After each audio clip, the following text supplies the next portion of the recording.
Jak byste nastavil strategii vzdělávání České republice, aby se zde žilo dobře i za 50 let?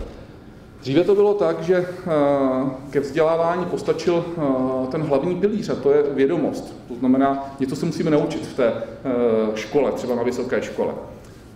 To jsme záhy opustili, respektive museli jsme k tomu co si přihodit, a to byl transfer zkušeností. Jinými slovy, museli jsme do vysokých škol dostat praktiky a ty, kteří učí nejenom jak si předávají ty vědomosti, ale hlavně zkušenosti, to znamená, co se jim podařilo, nepodařilo, a snaží se aplikovat na praxi. Bohužel ani toto dneska nestačí, je třeba si uvědomit, že chceme-li budovat vysokou školu, univerzitu, skutečně světového, nechci říct formátu, ale tak, aby ty lidé byli schopni obstát ve světě, tak transfer vzdělání, čili vědomostí, a transfer zkušeností je bohužel už dneska málo, a musíme zabezpečit třetí pilíř, a to je transfer určitého stupně poznání.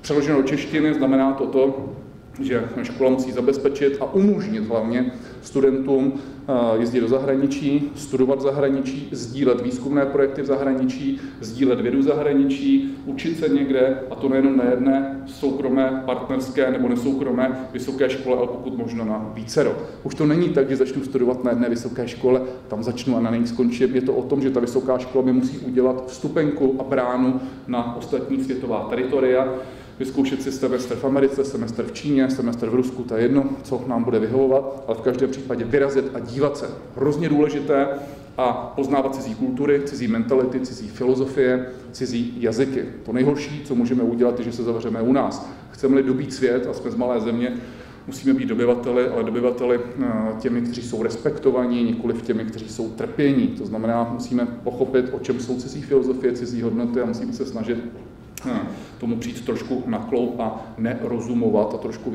více naslouchat. Pak máme docela solidní šanci. Takže vědomosti, zkušenosti a poznání, čili cestujme, dívejme se, je to nádherný. Dneska mladá generace má geniální příležitosti. Já jsem začal v roce 90. Jezdil jsem z Prahy do Žďáru a do Budějovic a do Ostravy, ráno jsem se vracel, respektive ráno, tam večer jsem se vracel. Dneska stejná generace ráno vyrazí do Paříže, večer se vrací do Londýna, večer se vrací, a co je skvělé, nikdo si to nějak ani dvakrát nepřipouští, berou to jako automatiku normální. Prostě žijeme v globálním integrovaném světě, teď to neříkám ani hrdě, ani nějak jako ve skepsi, prostě to je fakt.